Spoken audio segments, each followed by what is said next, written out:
Now, my next question, Doctor, once again related to the development of technology, IT and so on. Now, when we use all these modern methods in taking off the time consumed by a customer, the long hours of waiting and making the customer's transaction much more easier and convenient.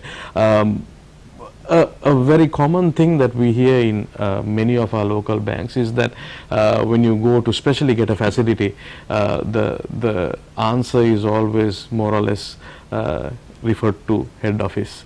Now, with this, with the technological developments, how have you empowered your staff, especially down the line where they interact with the customers? How have you given them authority? How have you empowered? Do you have you taken any measures to take off this red tape from Bank of Ceylon? Yeah, you know, Bank of Ceylon is a giant. It's a large organization.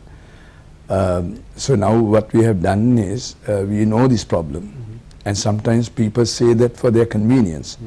The customer says, where is my loan or what happened in that, then all they say that it's been now sent to head office.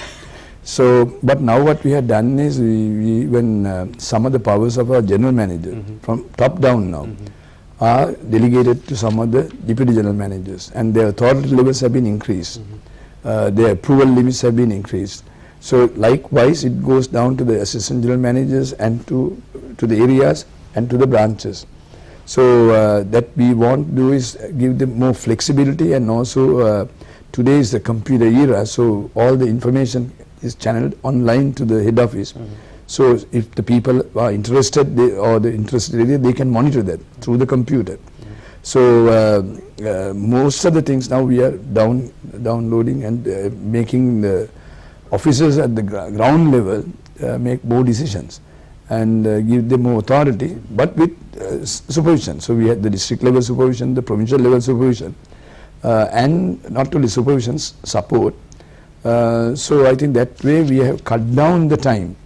Now for some of the loans, it has been taking weeks and months. Now we are bringing it down to the level, some loans, some types of loans, like a week is our target. So early days it was taking much more time.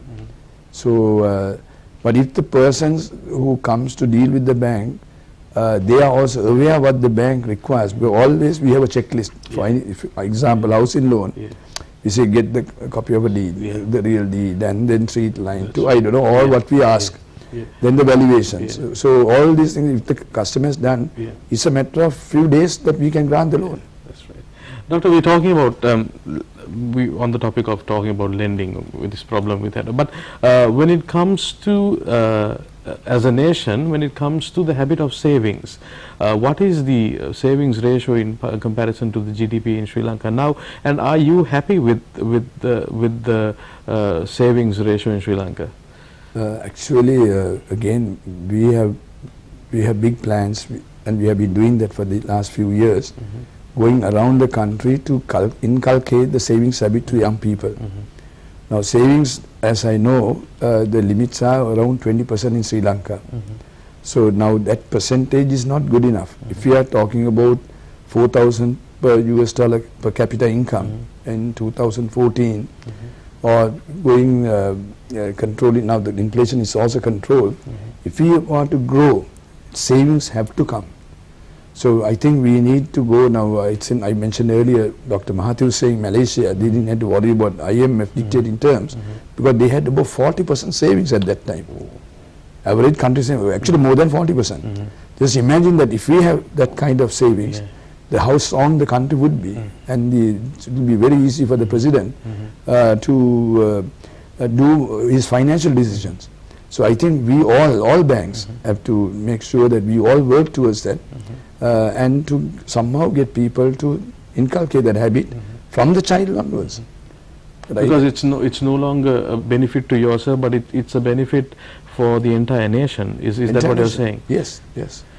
Right. Not only to the Bank of Ceylon or anything, or to the person who is depositing. Definitely the person who deposits in the bank all get benefit, and the country also get benefit. But if you have massive savings base, we can leverage that to do many things. Doctor, talking about the savings habit now, what is the product portfolio like with Bank of Ceylon? I've seen recently you have come up with a new retirement plan account which is called Infinity. Is this one of the first introduced in Sri Lanka? What's so unique about this Infinity account? No, actually this is the first time it has been introduced at this scale. Now, Santan, if you look at it, about 84% of the people of Sri Lanka doesn't have a pension. They don't get a pension. So now the public servants, the government employees or bank employees, all are enjoying good retirement benefits. But there are lots of other people. If you look at the smaller trades, fishermen or the tea pluckers, or some of them may have a provident fund but not a pension. Right, and then lots of allied trades we have. Private sector, lots of companies don't have any pension scheme. They have a provident fund. Right, and then when they, many stories we have heard, when they come to the retirement age, when they want to draw their provident fund, they might draw it in full, and then they have children, and then children's demands are there. So sometimes their children's demands are the ones the provider will meet, but not his own, his or her own requirements. So as you get older only you need more money. And you have very well understood and studied the yes, and then also we have about 1.8 million workers abroad. Now they are the ones we talked earlier about inward remittance. So those are the ones who really send the money to Sri Lanka. And people like Bank of Ceylon, their remittance is so important because we support the government. Now if you say bring in petroleum, we 100% handle that petroleum imports. Right, and likewise for pharmaceuticals or fertilizer or any other thing. So we need that dollar, hard-earned dollar of our employees. So in return, now for them, what we decided also, now we have this product, the Infinity, we have different people that we can cater to, even the expat workers. So we have structured in such a manner that they can pay monthly or they can pay in lump sum, they can pay monthly and lump sum and then increase. So only way that we structure this product is, what do you think you need when you retire, say at the age of 55 or 60, how much money would you need? So if you say 10,000 is enough or 25,000, you work backwards. So your age is an important factor, and that is because number of months that you can repay. So combination of these things, what your requirement, we have the solution. Excellent. Right. So then now already we have launched it about a month now. Fairly, I think 4,000, 8,000 these accounts have been sold. I heard like next month we'll be paying the first pension also because some people have paid lump sum. Where you can pay up to even 60 years old. Right. But naturally you have to pay a large amount. Obviously, yeah. So, but some people, now they say average people will live till about 80. But then if you live more than 80, if you live till 90, so this scheme also not only supports you and your spouse or your nominated person, and so this scheme I think is very good. It's a very straightforward, simple to understand scheme. Very simple to understand. And very beneficial. And done by Bank of Ceylon, so people don't have to worry about anything. And it's sure, so it's a good thing. Doctor.